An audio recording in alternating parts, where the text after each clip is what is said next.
and a very warm welcome to Sunday's edition of Lockdown SK, the interactive self-isolation talk show, broadcasting to you live from our micro live streaming studio here on the beautiful sunny island of Corfu in beautiful Greece.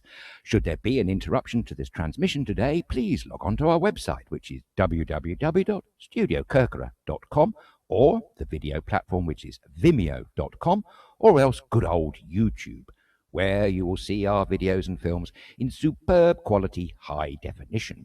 And to bring this transmission broadcast to you today, I'm very lucky to have with help from our producer Claire Haas, who will be replying to all your comments from Facebook Live Messenger or taking those elusive wonderful calls from Skype. And, of course, no broadcast would be complete without the irreducible help of the one and only Mr. Thomas Haas. Hello, Thomas. Hello, mate. How are you informed today? It's Sunday, 26th Well, of it's April. Sunday. We're a little bit more chilled and relaxed here. Yeah, and that's what Sunday's all about, isn't it? Hi, guys. Hi, everybody. Thanks for tuning in. Thanks for watching again. A Lockdown episode 39. So it progresses as we go. It's unbelievable. It just seemed like yesterday when we started the whole thing. And on a Sunday, on a Sunday too. Exactly. Yeah. That's the thing. For almost 40 broadcasts, it doesn't seem possible, does it, Thomas, really? And here we still are. And we haven't had any rotten tomatoes thrown at us yet. No, don't knock wood, mate. Yes, I'm touching wood very quickly. But thank you guys for tuning in and for watching again. So in great numbers, Neil McDade is saying, hi guys. Vivian Dole is saying, hi all from Donegal. Yeah. Hope you're all safe. And remember, it's nice to be nice. Have fun. Stay all safe. Do you know what? Nice. Thank you for reminding me, Vivian. That's an expression from West Africa. Everybody there goes around saying, nice to be nice. And so it is true. Well done, Vivian. Great. And here, Steve Powers is saying, hi from a cooler Manchester. Hope you're both well. Thank you, Steve. Great. No, we are. It's still warm here. A little bit cloudy, but it's still, but it's sunny. It's nice. Of course, it's 19 degrees Celsius, in case you're wondering. We're very lucky to be here, as we keep reminding you. But we shall endeavour to bring the good vibes and the warm sunshine from Corfu to you at home or wherever else you may be taking this live broadcast. And we are live, and we keep reminding you, live is life. As you know, lots of things can go wrong. We have lots of gremlins, but we'll always soldier through to bring the broadcast the best quality to you possible. Isn't that right, Tom? Of course. And the messages are coming in, and people are joining. Thanks for tuning in, guys, and listening to us here after Sunday afternoon. What great. So Tom Geddings is saying, hi from Biddeford. Hope you're all safe. Yes, we are. Down goes then. There's loads coming in. Nikos Luvos, good afternoon to you all, my friends. Hi, hello, Nikos. Hi, Annabelle. Nice to see you again. And so it carries on. Lauren Smith, happy sunny day from Portsmouth. Hello, Doreen. Wow, and you guys are just coming. Thanks. Lavinia is watching. Richard is watching. Adam, James is watching. Rachel Wall is watching. Wow, Don Dodson is watching. June Adam is watching. James Karen is watching, and so on. Ricky Johnson is watching. Agrika is watching. Sue is watching. So many watching. Thanks, guys. It's great for you to log on. So don't forget, if you want to chat with us, if you want to leave a comment here, and we're gonna read it out. If you have a shout out for anybody because you missed them here on Corfu or anywhere else on this beautiful planet, let us know. We give them a shout out. But you can comment now here live. You can send us an email to inbox at StudioKerkyra.com or go on to Skype, StudioKerkyra, send us a request, and you can talk with us here live. And we got some live calls coming up again. Yes, we just slowed it a little bit to see what's going on. But Tuesday, we hope to be hearing from wonderful Guatemala again. Neville is going to be phoning in to give us an update of what's happening in Guatemala, Central America. And hopefully we're trying to get a few more calls lined up later in the week as well. But in the meantime, don't hold back, ladies and gentlemen. Please let us have it on Skype. We're also hoping to talk to a jolly Australian once he's got his configuration issues sorted out between his computer and Skype. But I rest assured, I know he'll be phoning us in for a lively debate. He's already laid that out, I think, nice and squarely. But that's exactly what we're here for. And as Thomas has reminded you, we are your digital platform. So if you have loved ones here on the island of Corfu, or friends, and vice versa, if you are on this beautiful island of Corfu and have loved ones and friends elsewhere in the world, you can share your good wishes or whatever else you want to say to them through us here on Lockdown SK, because it's your live interaction show. Yeah, definitely. And it's coming in quick and fast here. Guys, thank you so much. I'm getting a lot of Happy Name Day wishes. Yes, so Happy Name Day, guys. Thomas Day, yes. Yeah, I know. Oh, how fabulous. And normally here, Asmodeus, they're walking around the mountain in the ceremony for Thomas Day. So it's great, and I always try to join that. And this year I saw it at the beginning, and I joined that. I would love to walk with the locals, but see what's happened. It's the thing. But thank you, guys. It's a lot's coming in. Margaret Johnson, thank you. Hi, Margaret. Happy Name Day. Hi, everyone. Happy Name Day. Thomas, thank you. Yes, guys. Wow, there's my Nico saying Happy Name Day. Thank you, guys. There's so many people just locking on, and that's great. Adam Welcome James aboard. says hello, all. Then a big hello from Don Dodson. Hi, Don. Thanks for logging on. Hi, and it just carries on. It's great, guys. So any questions, anything we talk about, and you want to comment, you can comment now live. And yes. Boy, we have some things to talk about, isn't it? We do. Maybe not all this afternoon, because we're taking it easy, ladies and gentlemen. And before I hear you say, what, easy? What are you doing? You're just sitting on your derrieres, spouting forth. Well, we are, but it's also a sort of high concentrated cerebral effort on our part, because it is live and there's no room for mistakes, and there's no way we can possibly say that word, but I'm not allowed to say. However, I've just reminded myself, thanks to the wonderful Vinny, or otherwise known as Lavinia, she's taught me a new word, Thomas. Did you know that? And the word, did you? Yes, what? It means please forgive me in English, and the word, if I say it right, is me sikoristi. No, I probably got that wrong, but that's what I think it is. Me sikoristi. I'm sure you will correct me, Vinny, if I'm wrong. And meaning what? Meaning, please forgive me. Ah, okay. Instead of saying sorry, but saying, today, I'm not going to say that word or any other word. Come to think of it. Oh, why not? I mean, that's how it is by our show. And when you look at our programming, we always try to find the balance, give you some useful information, talk about some issues out there, but at the same time, we don't want to lose our humor, have a little bit of fun. And, it's currently, I'm loving the news because it makes it quite easy for us to put this balance in. Well, it's important to practice, Yeah, but we don't have a lot of effort, because what you read now, it amuses me. Some of it, yes. Let's go, press conference Trump. Excellent, wasn't it? I'm loving it. Oh, the shortest one in history, I think. 20 minutes and no media questions. How about that, ladies and gentlemen? We think it's due to his plummeting ratings. I mentioned yesterday that he was in stiff competition with the NFL and a US program called The Bachelor. Well, I think after his disinfectant display, I think his ratings fell off a cliff. But no questions were taken, which I think is actually quite important to the smooth running of democracy.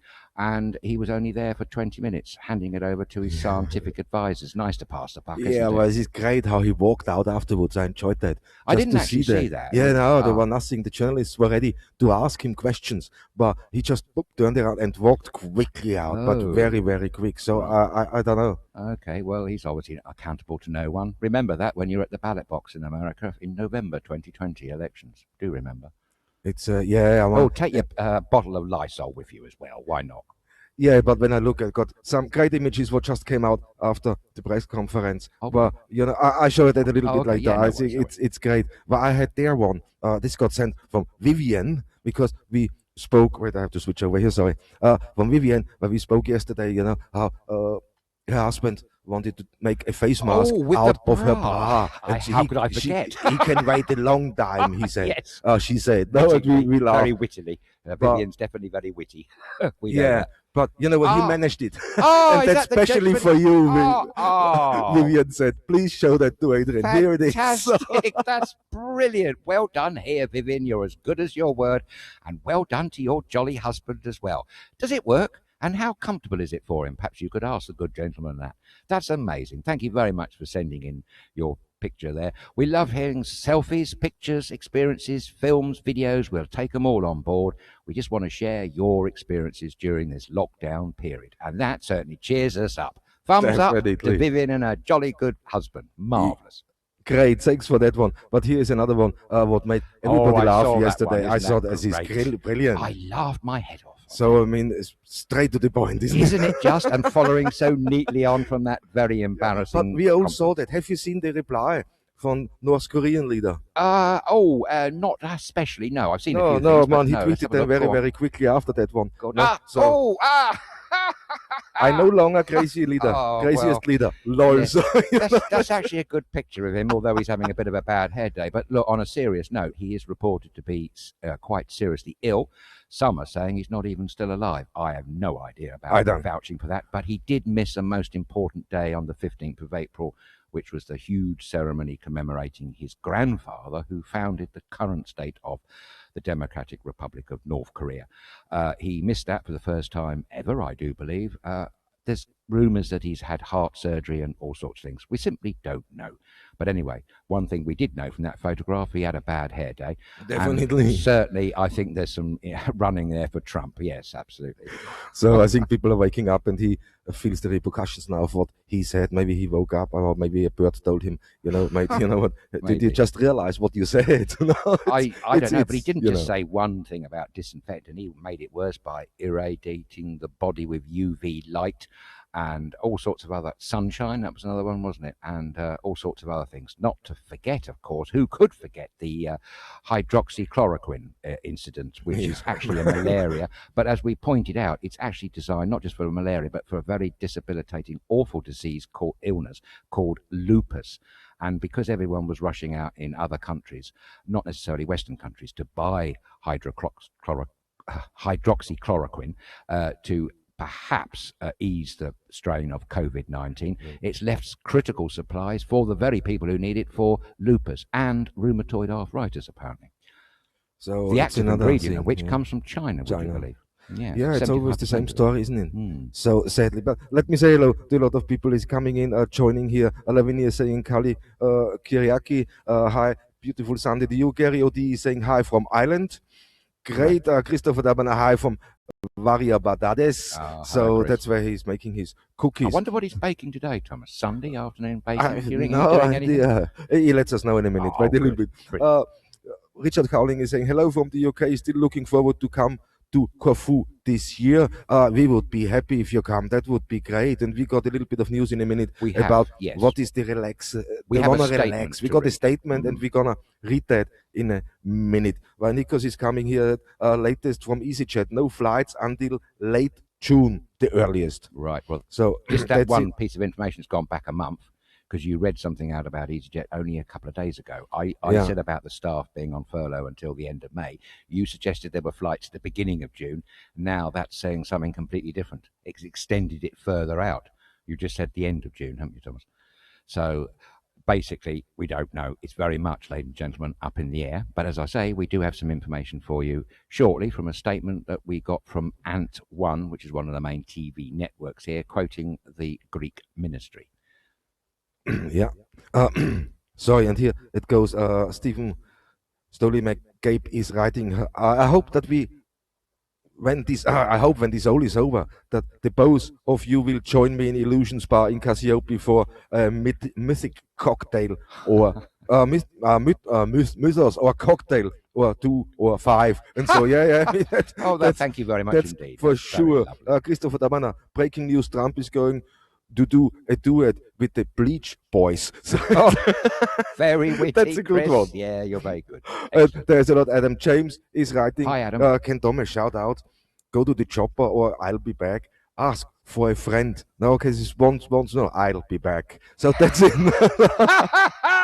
He loves doing that, by the way, ladies and gentlemen. Actually, I'll let you into a little secret. A very long time ago, Thomas had the good fortune and pleasure to be in the company of the said gentleman, the real McCoy, Arnie Schwarzenegger. That was a long time ago, wasn't it, Thomas? But I know you haven't forgotten the experience. No, definitely not.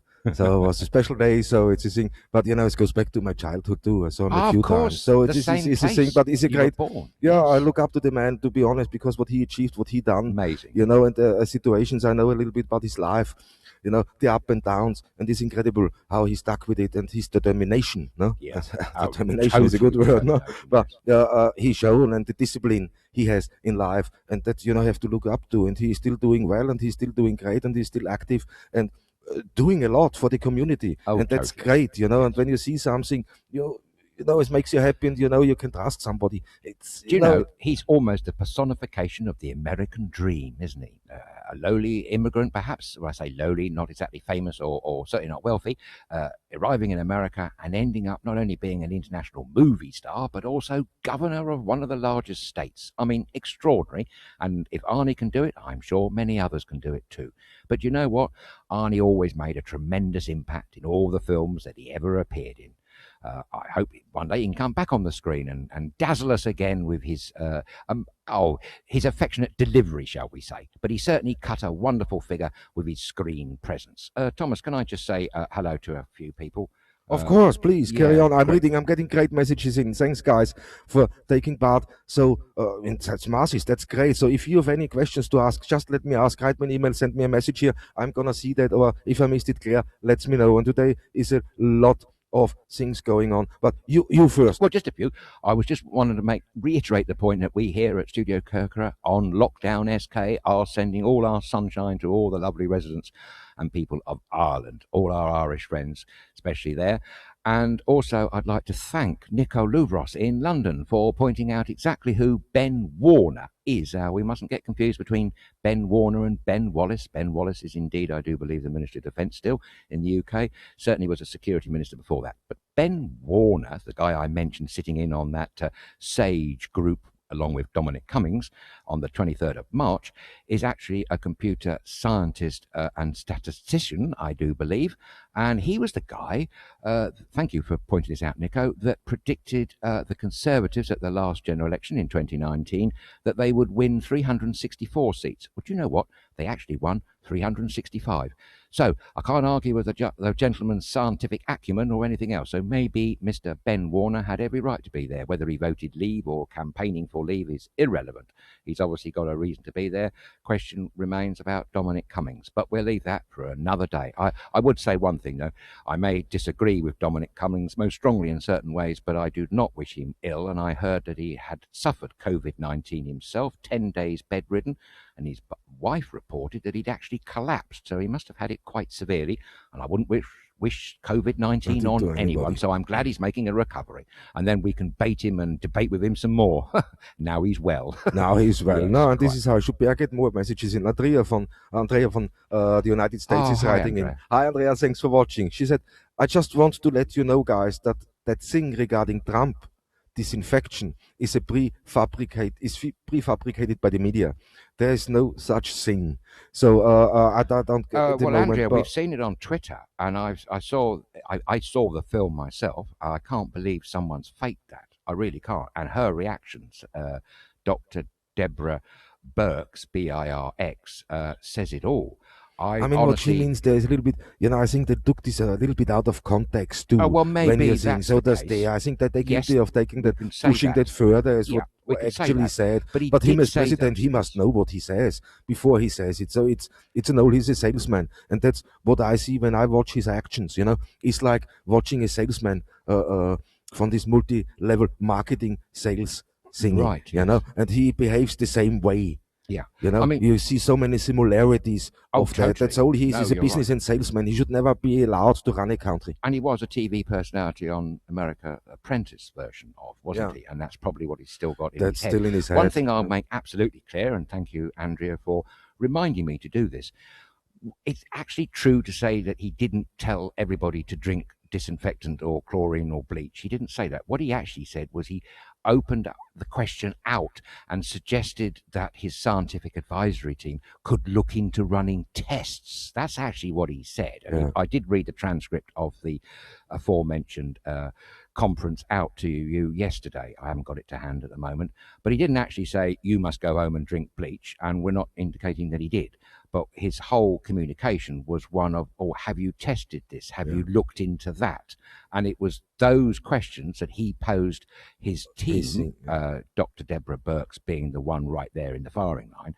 It was her reactions that were captured by a photojournalist from a side angle, not your normal full square angle. So what the reaction you saw in her face was Yes, it. But Andreas commenting said, yes, but it was twisted. And there I agree. They twisted can for agree sure, with that, but that's Andreas. definitely. We can agree with that. And the media do always take the worst possible conclusion, and they always trump it up the what might be insignificant to the person who's doing the speaking as a throwaway comment and make that as the main event. That is absolutely true.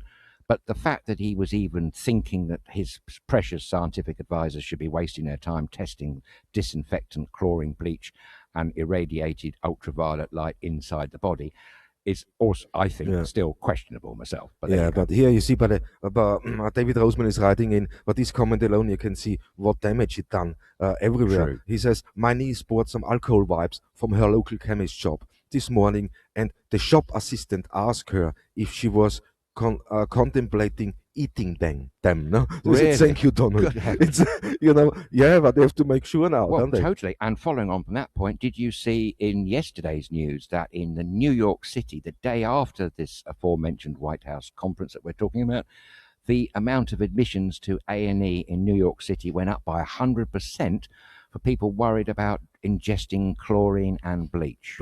Yeah. That actually happened, and that's crazy, isn't it? Yeah, but you always have some out there who just don't learn. It's, I don't know, forget him. Here I got something funny here, and that's back from the picture Vivian sent to you. She said, Adrian, he can say if this mask works, but it's a good job it was not the left cup because otherwise he would have looked like a tit. You are so witty, Vivian. We didn't like to say that, It possibly might have been on someone's mind, but we didn't possibly dare say that. No, actually, he's very brave, and good on him for being a showcase there. It's great. Do keep your wonderful photographs, selfies, or whatever else they are coming into the studio here at Lockdown SK, because it's your digital platform. Which reminds me, Thomas, of a serious note. Can I actually talk about something that isn't COVID-19 related, just for a change? Shall we talk about something completely different? Yeah, the first thing I wanted to do, because we promised that to our viewers, is the new guidelines, is what could come in restrictions now. Yes, let's go through that quickly, Sure. because yesterday they released how it should work to ease the restrictions here in Greece, and we got the email over here, and you're gonna go through. Yes, it's a bit complicated. It's been translated by someone else. I really don't know who translated it. I'm going to read it as it's written, and it's from Ant One's main news bulletin. That's one of the main networks here in Greece, and it's apparently presented by Nico Hatzinkolo. I can't quite say his name, I'm sorry. Presents a 63-day plan for the country's exit from the quarantine.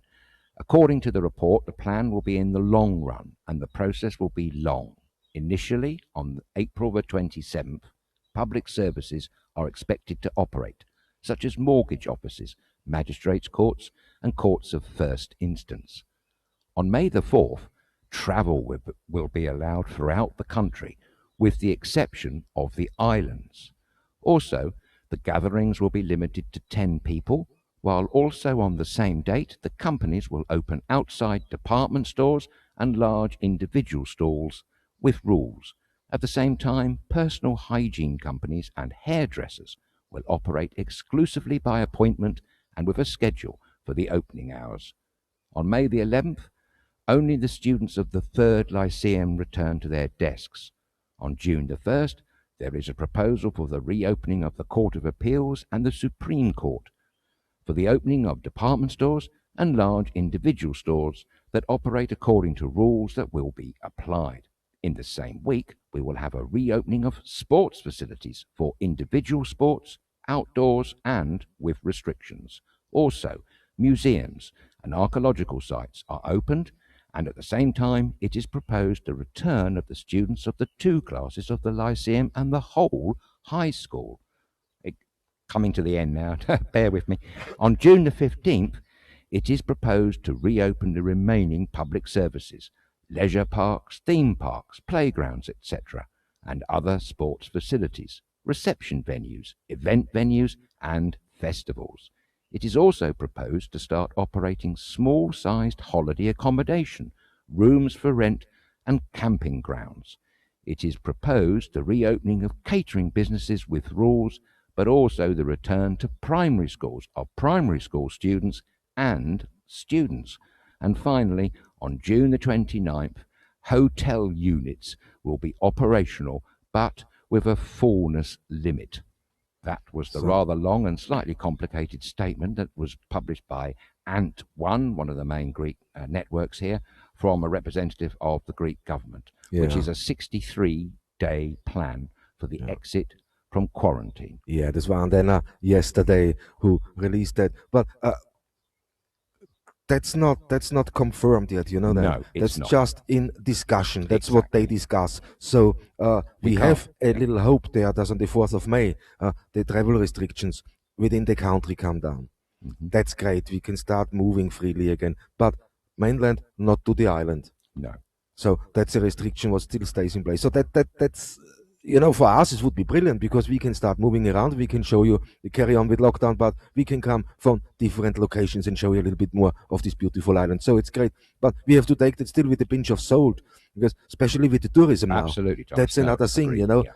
Yes, would be great, and I would really love who wouldn't to see the people, especially you guys who have said you're coming over here for holiday. It would be great to meet you, great to see you. That would be all fine, but is it really happening? You know, are we? Say for sure, can we? It's now. I spoke with other countries. I spoke with Austria. I spoke with somebody in Germany, and they're saying something completely different. Oh, right. So that's not. They're saying you can we get one not to travel out. They start saying have holidays at home.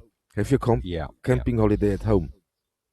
Travel this way, but there's the threats when you go on holiday somewhere outside Germany, as example. There could be when you come back, you have to go into quarantine for 2 weeks. Absolutely. Good point. And there is the employers, you know, when it's now relaxed and we can start working, they can be productive again. Now you have an employee going for 2 weeks on holiday. He is effectively missing then 4 weeks, because when he comes back, he has to go under quarantine. So, and there is so much, I don't know, different information available at the moment. Yes, well, here we go. Thank you for reminding me, Thomas. In the Sunday Telegraph today in the United Kingdom, they are reporting that government ministers are considering exactly that, implementing a 14-day quarantine period for anybody arriving in the United Kingdom once lockdown restrictions have eased. That would include British citizens as well as non-British citizens. So anyone in June, I think this is, arriving in the United Kingdom would have to go into 14 days quarantine, and there would be huge fines. If not, you have to stick to one address given as well. That's the other condition here. So if the United Kingdom are considering that, and I think I've heard the same about France as well. You've just said about Germany. That seems to be a growing consensus on that one, doesn't it? Yeah, definitely. I mean, this is with the health passport. The World Health Organization is warning against the whole thing already. Yes, they are not happy with that decision. One of the reasons, and I get this here, where people say, hey, you know what? Yes, you get tested, you get your health passport. But what is the time from when you get tested until you travel? Well, what is with these times when if you contracted there? Absolutely. And then you spread. So it's all exactly every way you twist that, you run into a problem. But the biggest fear that the World Health Organization have got with any of these health passports, or indeed these antibody tests, that's what we're going back to here. Just because you may pass your antibody test does not mean that you are immune to another wave or another variant of COVID-19 or a second infection. It does not, and that's the real worry here. So we mustn't get too carried away or complacent that this antibody test is the panacea for all our ills. According to the World Health Organization, it might not be. Yeah, I mean, I spoke with Austria today quickly several times, and spoke about that and said, okay, guys, how is it back home? And I said, okay, restrictions are easing, but it's mandatory to wear gloves and masks. That's right, yes. They restrict how you can go into the shop. Certain people only a certain number of people is allowed in there, and that's fine. You know, it is slowly. It's not as fast as the news made us believe. Yeah, so it's slowly. But you know, as soon as they see anything collapsing, there is reappearing. Oh, absolutely. Then they can shut this down quicker. Yes, that's the whole thing of releasing it slowly. Yes. Yeah. So you can gain control quickly again. And take it back again if you need to. Exactly. And that's what they are doing. They've had to do that to some extent in Singapore. As you know, Singapore was held as one of those early countries that had got on top of the epidemic. But unfortunately, it's come back to bite them somewhere nasty because they've got a new wave, and that's mostly down to dormitories. It's slightly different, I know.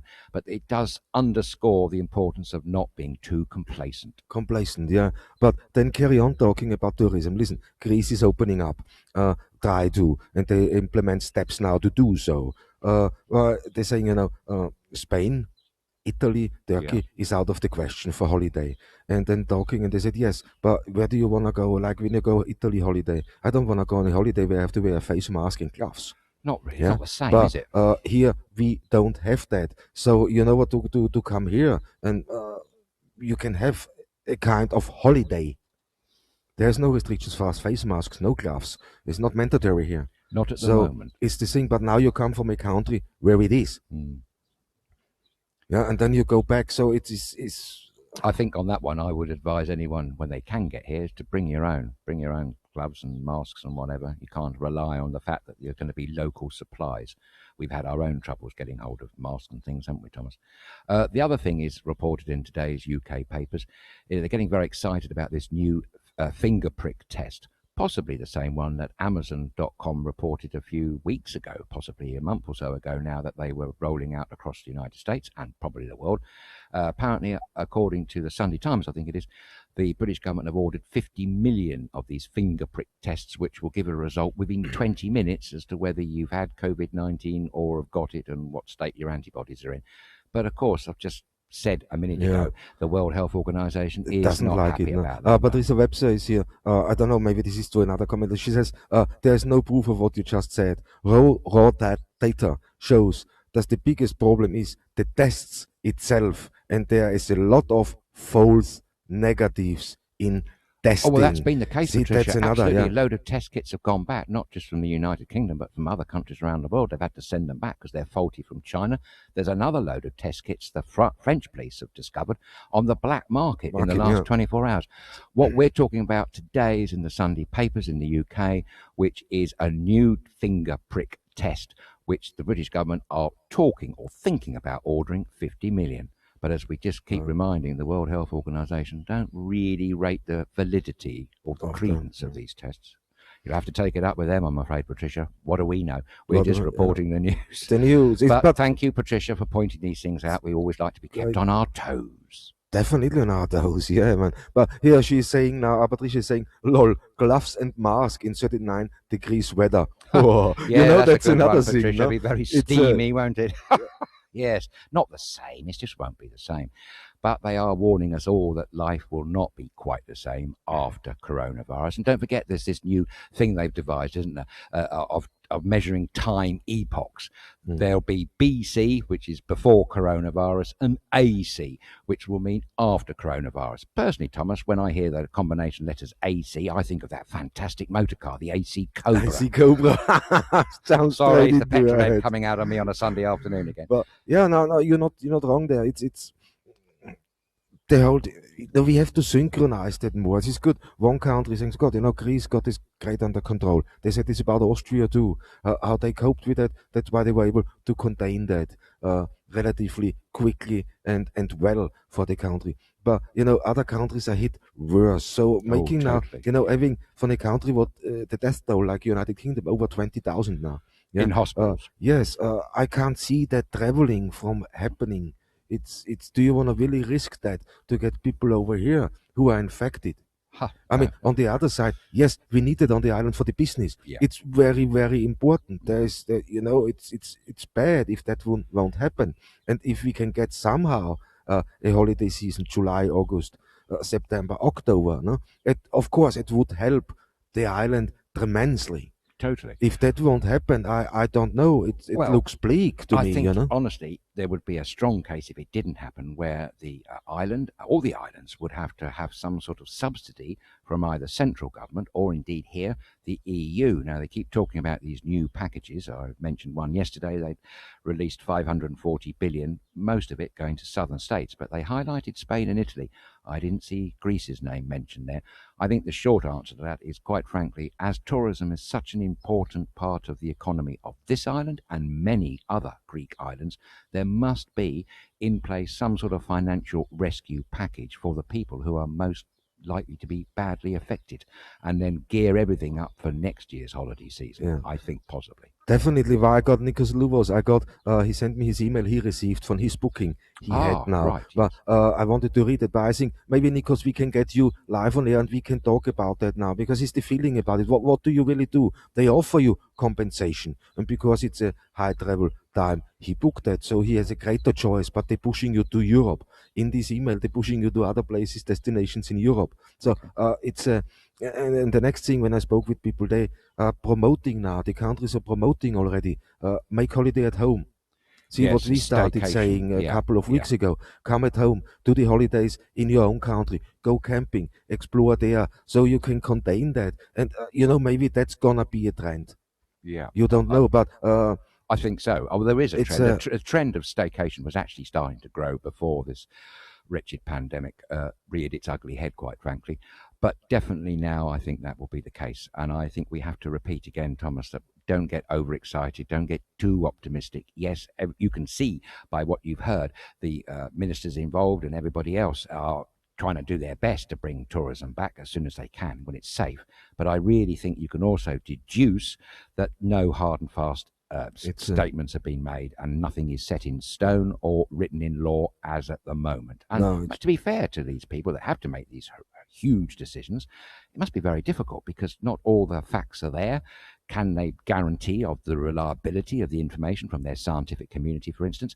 There's a lot of unknowns in all this equation. Totally. I mean, here KerkyRa is writing, just to make sure, travel will be allowed across the mainland, except to the islands. That's what we understand. Yes. Exactly. That's what we understand. But when you read it, you have to read it a couple of times to make sure you understand. It's a bit complicated. Proper. But yes, that's how it is. So they can move. Greece can move, but mainland can't come to the islands. So how is it there now with tourism? You know what I mean? Exactly. When now this is, do they loosen that after? But it's also, I don't know, it's the last bit, stage by stage, but the last bit with the hotels, I don't understand at all. That's one thing. What do they mean? Because for the earlier statement, I heard the first thing what's gonna happen is the hotels would operate normally 12 months a year. They are the first to open, and then within 10 days they wanna open smaller things like apartments and villas and other hotels. So it's and then you read that again. It's not in there at all. No, the only thing it says about hotels was the last line. On June the 29th, hotel units, it's a nice way of putting them, isn't it, will be operational, but with a limit to the numbers of people staying in them. That's all it says. It doesn't give you any specific details other than that. And as we keep saying, these dates that we're reading off this statement from the Ant1 main Greek TV network here is only proposals. Nothing is set in stone, and we have not had official confirmation of any of it.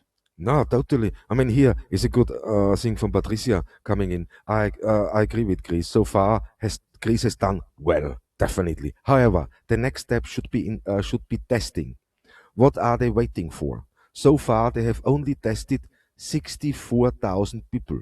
And Switzerland, with a smaller population, true. have tested 245,000. Yeah. Seriously, they need to get their act together. And I think she got the point there. Oh, it's 100% correct, Patricia, there. Also, Iceland was originally one of the countries that had the highest rate of testing. They have a population of 330,000, I think, and a tremendous amount had been tested in Iceland, and indeed Taiwan, possibly another one. Republic of China, Taiwan, I should say. But yes, maybe flippantly, one answer to your question might be, can the Greek government rely on the safety of the tests? There is this debate that we keep talking about. These test kits have proven to be very unreliable. And I think the most shocking one that's the worry what comes with the whole thing, when they are so unreliable. Now we got all these figures. The one in the UK that struck me as being terrible was that the original test that they issued for NHS frontline workers proved to be inaccurate, more than 50% inaccuracy. So what's the point if you can't be sure that the test is going to give you an accurate result? There's no comfort gained from having a test whatsoever. In fact, actually, it could be far worse. It could lull you into a false sense of security. I mean, the other side you have to say for all these, for the governments now, it's not easy to make a decision. They have to prepare for everything. So when they discuss this through, they say, okay, this is the first draft. Let that sit. We develop further. We contemplate further about the things, what we're gonna do. So it's not an easy task to make a call. No, that's the thing you see in politics, especially. You make a call, you get quickly crucified for it. If it goes wrong. Yeah. But nobody sees the bigger picture in that. So they are very restricted what they can release. Totally. Because the information flow, as you said, they know it's not as accurate as everybody makes us believe it is. Absolutely. And especially with the tests now, it's going to be, an up and down. So it's all happening at the moment on the test runs, isn't it? I think over the next few days, next week, it will be quite telling when it comes to tests from around the world. A couple of other quick bits of news while I think. One question is in there is, what jumps to my mind now and see, maybe they would be right or not. This can be argued. Is this herd immunity? Well, yes. You know what? We're going to talk. Do you think they got that in mind too as a last solution? Okay, you know what? Now we just let them all out.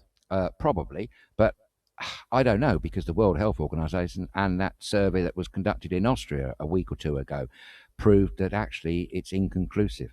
Herd immunity doesn't really exist. That's what some of these scientific experts are saying, and we keep reminding everybody what the World Health Organization is saying about these tests, that there's no effective guarantee that you're going to survive a reinfection of COVID-19, even if you think you are clear.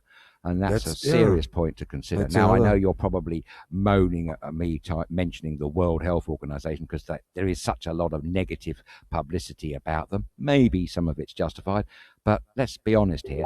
To be honest, most of the members of the World Health Organization are very clever people and have dedicated their entire life to science, and all these governments are relying on science to get them through this crisis. So we shouldn't be too dismissive of the World Health Organization, but just bear in mind that no organization on the planet is 100% reliable in every single way all of the time. Because guess what? They're made up with human beings just like you and me. And as human beings, we all make mistakes. Obviously, of course, some more than others. But I like that pointing action, mate. But no, you're not that bad. Come on. I make a few, Thomas. Yeah, but human. Hey, we're human. Exactly, we're all human. If you know the best line, mistake. To err is human, to forgive divine. I can't remember who said that, but by gosh, what a fantastic line that is, and it's so true. Just a couple of quickies while we're on the subject of lockdown, SK. Good news, if you're in Israel, lockdown restrictions are slowly starting to be eased. I think that's in relation to shops, small shops at first. And if you're in Saudi Arabia, you've had several weeks of a 24-hour curfew.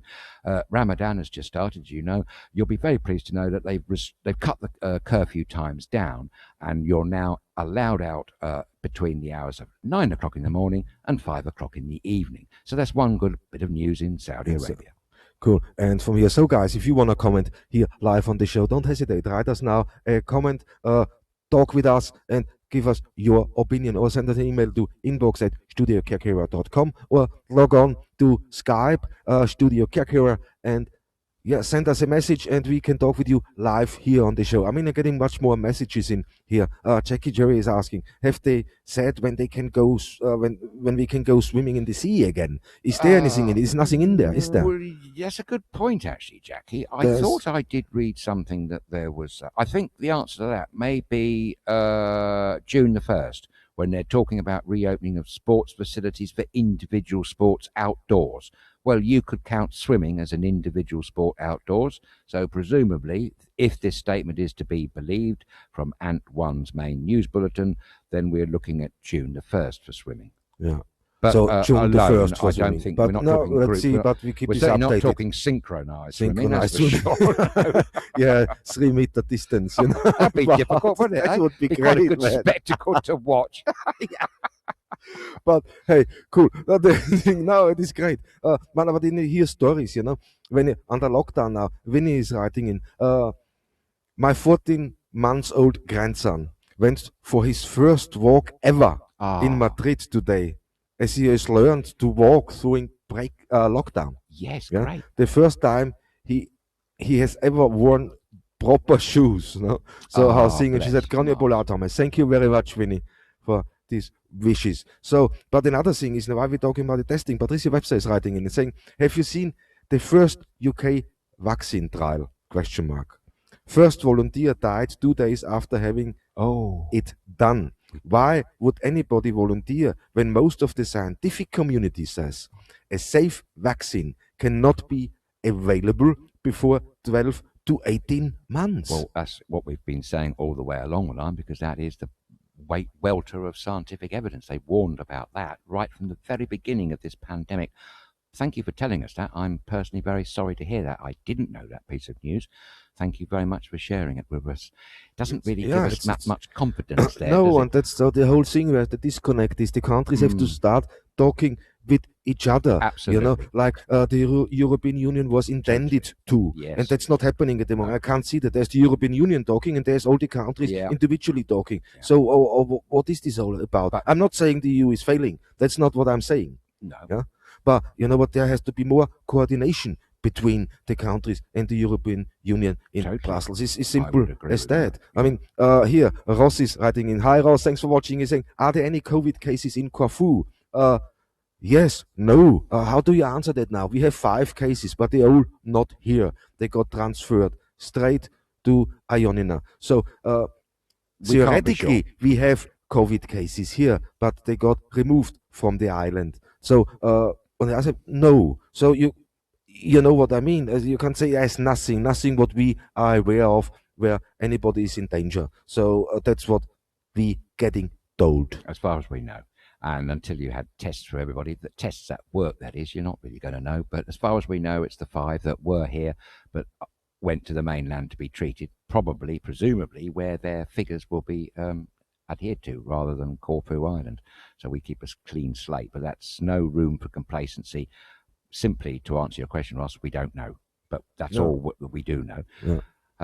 I mean, for us, this thing, we're getting information from different countries, so we can see through a little bit now what is worse. Should we talk about it? Should we touch that? Because we are unsure.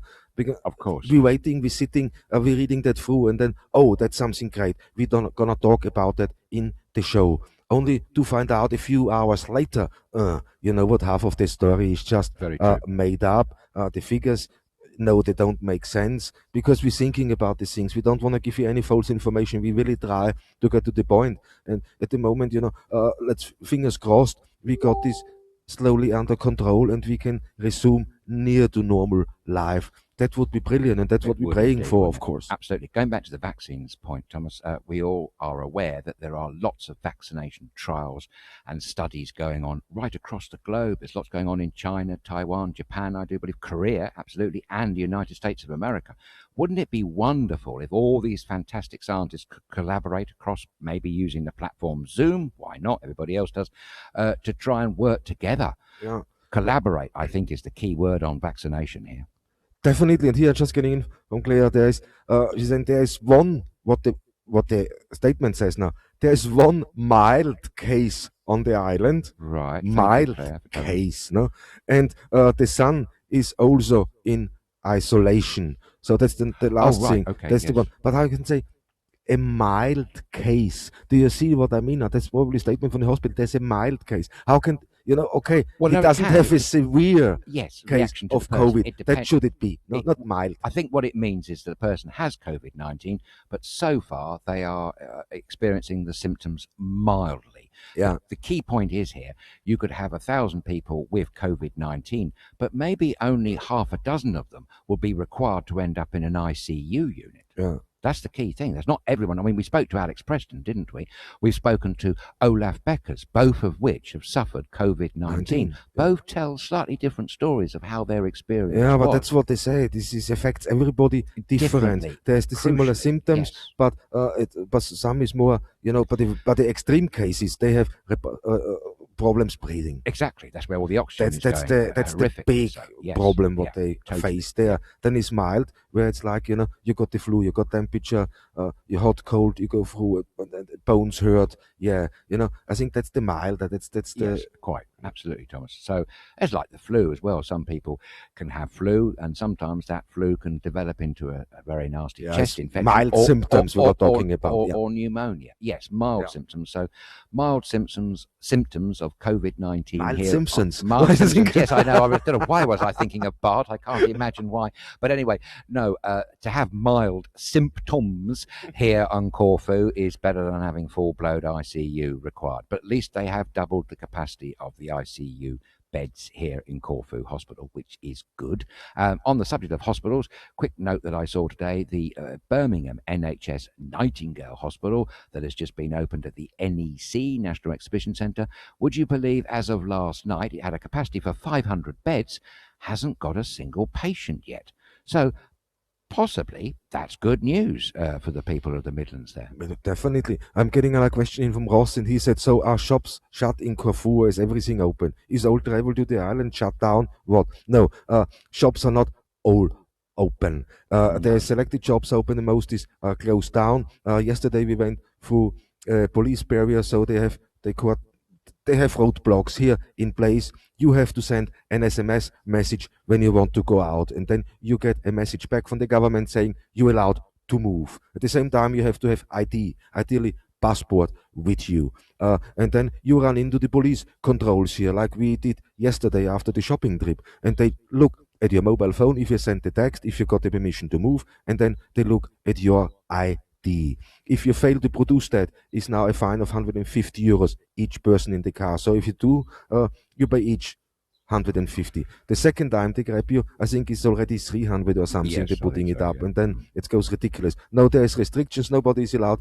off or on the island at the moment, except all essential goods like food and that still comes over here. But travel and that's completely restricted. So we cannot go now to the beach. The beaches are closed. Yes, that's right. So it's not as we moving around here. We can't. No. It's simple as that. No. And on the shops front, subject being open, mostly food supermarkets. Specialist retailers are definitely not. And it's a bit of a hodgepodge when it comes to builders merchants. I have to say most are closed. Some open restricted opening hours like early mornings. One or two are open, and also one or two garden centres, would you believe, are open as well. Yeah. But the normal shops it's that not are the same thing. It's the hardware stores to the bigger shops. You can't go in, park the step out of the car and go into the shop. No, they're restricted. Absolutely. The gates are only half open. You have to stop there. He comes out. He asks you what you need. He gets it from the shop and he brings it to your car. So that's really in emergencies. And they want to prove that you need to go out. The police really ask. He looked yesterday when I said shopping, and he looked in the back of the car if we really got shopping. Yeah. Oh, we had loads of shopping, but it's not. We were stopped. No toilet rolls amongst any of it. By the way, you'll be very pleased to know that. But we both all of us here at StudioKerkyra are trying very hard not to go out regularly at all. To go out, stock up for quite a few days at a time, just to cut back on all this interaction. Because the more you're out, the more you're exposing yourself, and of course, most importantly, other people to your germs that may be hidden. I mean, none of us really know until we've taken a test, and even then, that's not necessarily 100% conclusive either. No. See, but here is the thing, Steve Bowers is writing, Patricia, that was fake news, the story of the death of vaccine trials, both doing well. And then Patricia saying, do you have the link to that? Not that I don't believe you. I'd just like to see the follow-up stories, Steve. See, this is it. There's so many stories out there. Thank you, Steve, very much. Great, thank you. And that's what we're all about, guys. If you want to comment, don't hesitate. Comment here live now. If a shout out to anybody wants to say hello to, there's a lot of people who come on holiday to this beautiful island, want to say hello to their former hosts, or to a special tavern, or a special bar, or a special place on the island. Let us know. Of course, we give you a shout out. And you know what? It's great. Now, take part, send us a comment. I'm getting loads of comments in. That's great. Thank you, guys. Or send us an email, inbox@StudioKerkyra.com. Actually, Thomas, one of those people that was featured in the trial of Professor Sarah Gilbert there from the Oxford University, the vaccine that we're currently talking about in the United Kingdom, was featured in a BBC interview. I think she's a young lady in her 20s, and she was saying she was doing it for the good of humanity. Many people thought she was very brave. Many others thought she was very foolhardy. I absolutely hope nothing has happened to her or the other person that was brave enough to step up the plate, as they say, so early on in a vaccination trial, which possibly is the most dangerous period, actually. I mean, they're quite heroic to do that in a way. People may say they were foolhardy, but as they say, someone's got to do it. Would you prefer tests on chimpanzees, for instance? And even if you did prefer that, would it be any good? I don't know. I think it has to be human testing. Can't be really anything else, can it? Nah, can't be anything else. That has to be proper confirmed. This has to go through proper channels in the proper period of time. What tests are needed, and you cannot do any shortcuts here. We can see that with the tests, as example. Yeah, with the tests, we see this already. When you shortcut, when you start producing quick. No, now you got tests. A lot of tests are faulty. The same happened with the face masks. That's why the UK, the delivery from only half of the face masks happened from Turkey than originally ordered. It's then also the World Trade Organization is saying that most of the countries now, holding the stock back for themselves. Really? So 80% of the countries are holding the stock back for themselves. So there is a thing. We have but I read an article from WTO yesterday or last night, and they're saying, no, it's confirmed. They're holding back. And of course, you have to look after your country first, no? Yes, you do. But also, isn't it nice to help other countries? One man that springs to mind, we haven't actually touched on philanthropy yet during the COVID-19 crisis. While we're on this subject, can I just quickly reel off some interesting information? People moan about Jack Dorsey, the founder of Twitter and the chief executive. Just to let you know, he's donated £1 billion of his fortune, which according to him, represents 28% of his entire fortune to fighting this COVID-19. Any money left over, he said he was going to donate to girls' education in the United States. Jeff Bezos has donated $100 million, and I do believe Mark Zuckerberg 30, although I dare say the two latter gentlemen have done more than that. But the other person I want to highlight is actually China's #1 businessman or wealthiest man, he of Alibaba, Jack Ma. Absolutely incredible. He's done his own thing. He's sent millions of face masks and 3,700 ventilators, I do believe, and something else, protective clothing, to Africa. He's been a one-man dynamo for helping African countries. Quite extraordinary. Yeah, but when I look at that now, just one thing, what grabs me is now, how private companies, private organizations and communities, achieving things the government fails in. How is it happening? Because, Thomas, to make these, there's one common denominator. When you hear these fantastic, enormous firms and you say to yourself, how on earth have they got so big or so successful? Well, the answer's actually quite straightforward. It's usually, invariably, down to one person. Yeah. That's what it is. It's that extra brilliance, extra flash that these people have. Jack Ma is one, probably Mark Zuckerberg is another, Jeff Bezos is another, Elon Musk is another. These are not ordinary individuals. They haven't got my brain. Oh, no. They have super brains. And it is down to one person. It's not just the brain, it's the dynamism, their level of energy, everything coming together in one person to create some fantastic inventions or platforms or companies, whatever it is down to one man. And as we've seen so many countries around the world, governments are held back by people, individuals with their own ideologues perhaps, or their own way of thinking and going on. And there's all that, what shall I say, they're fighting against each other. Oh, look at me, I'm top dog. Whereas they're not actually collectively working together. We get fooled into this notion, a country has a cabinet and the best minds in the country are in that cabinet. Really? Is that the case? Well, we spoke yesterday to a certain person as Home Secretary of the United Kingdom, questioning her numeracy levels. Great. She came out with another one, didn't she, today? Brilliant, and I love it. Good news. Shoplifting in the United Kingdom is down. And the first comment what came out, did anybody tell her the shops are closed? She compared the figures with the years before. I mean, you know what? I know you don't want to bring negative news all the time, but I thought they have media specialists working for them.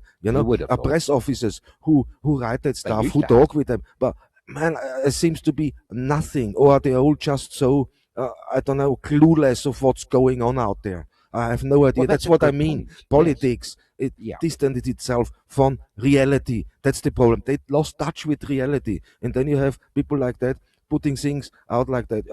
You know what is beyond me? Well, that's a good point, actually, because in recent times, I would say this particular government now in the United Kingdom and the one that went before it under Theresa May possibly lacked frontline media spokespersons.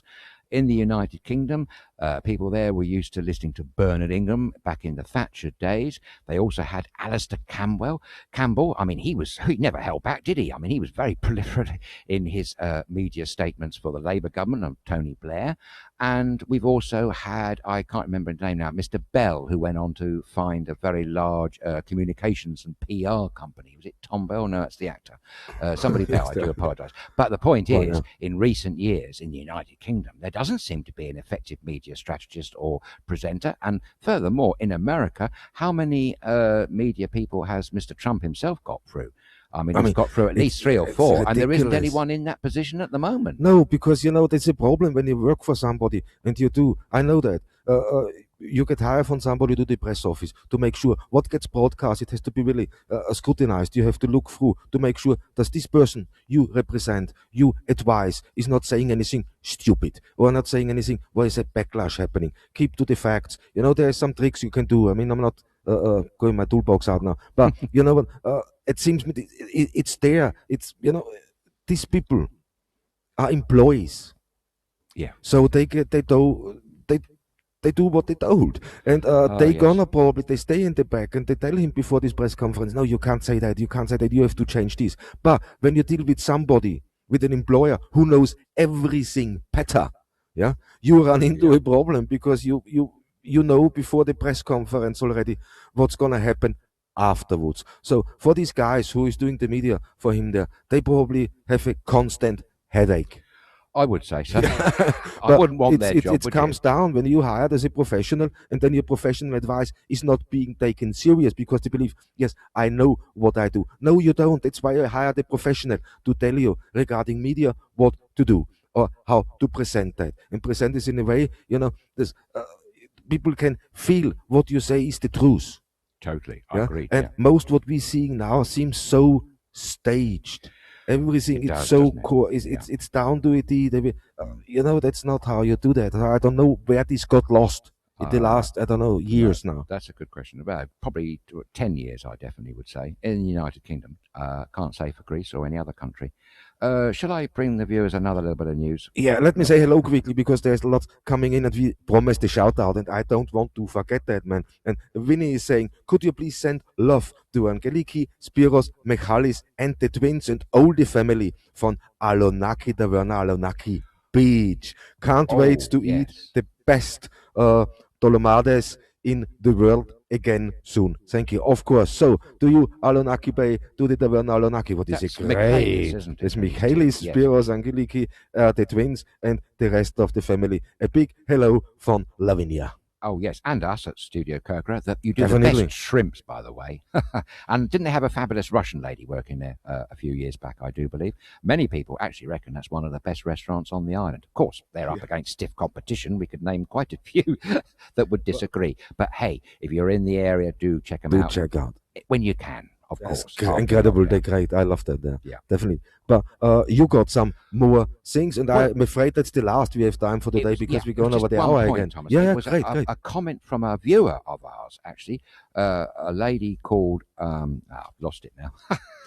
But there's a good comment what I just said from Nikos. Wait a little. They said, the spin doctors of the past have been replaced by fake news diners. So, and I think you spot on by that. Because I might be old school and I'm proud of it. But, I learned PR. You've been around the block a bit. You've had your hands dirty, as they say. Yeah, exactly. And there is no better learning than personal experience. Definitely, you're spot on. It really is, and I'm testament to that.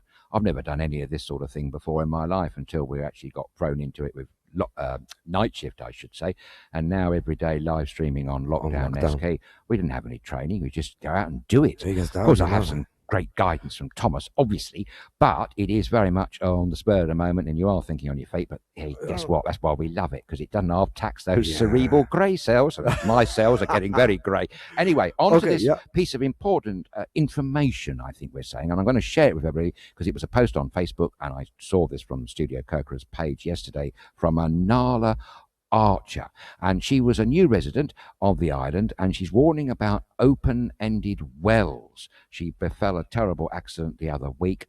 She was out walking her dog, and her dog fell down a well which was at least 2 meters deep. She amazingly jumped in to try and save the dog, but in turn had to be saved by her husband, who in turn had to have someone else help him. So there were 3 people trying to get this dog out. The story has a happy ending, I'll be very pleased to know. All was well, and the dog is very healthy. But she makes the point, particularly not just for dogs when you're out walking, but also for small children. Yeah. That's a very important point. And we do know there are a lot of open-ended wells here, uncovered wells, and with the lockdown, many of the gardens have been overgrown, so public places, shall I say, so maybe these wells are not as clearly exposed as perhaps they should be. So it goes to say, obviously take extra care when you're out walking with your dogs or small children. Thank you very much for that, Nala. Great. And I'm afraid that's all we have time for today again. Gary D is writing a great show as always. Thanks. I really do enjoy. Thank you very much. We enjoy talking to you guys. Great to hear from you. If I missed any of the messages from you, I apologize. I'm gonna write it down after the show. We're gonna mention that tomorrow, just in case. But sometimes, it's strange. It's easy to sometimes I see. I don't see messages, because and then they don't messaging over. Yeah, but they don't come in the right order and the right time. No, we can have messages that come in way after the program. Yeah, we've said this before. Wow, we can't explain why that is, but just bear with us. Little bit of patience. We will get back to you. Absolutely. One great comment before I close that show is. That's a comment in and says Trump has gone through almost as many PR people as Harry and Meghan. So that's all we have time for today, guys. Thanks for watching. Thanks for commenting. If you want to comment after the show, please write a comment. Send us an email to inbox@StudioKerkyra.com or make friends with us on Skype so you can talk with us live, video or audio call. Well, for today, thank you for watching. Thank you for tuning in. Please like and share that program for us. But thank you so much for logging on and taking part in it. Until tomorrow, 6 p.m., it's a good evening, beautiful rest of the day from me to you. Goodbye. Oh, yes. We love our wit from our viewers. We absolutely love it. And great. You are all so wonderful. Please keep them coming. You make us laugh, and it makes lockdown a little bit more bearable, doesn't it, wherever you are. Anyway, enjoy the rest of your day. Take care and stay safe. And a very good afternoon to you all.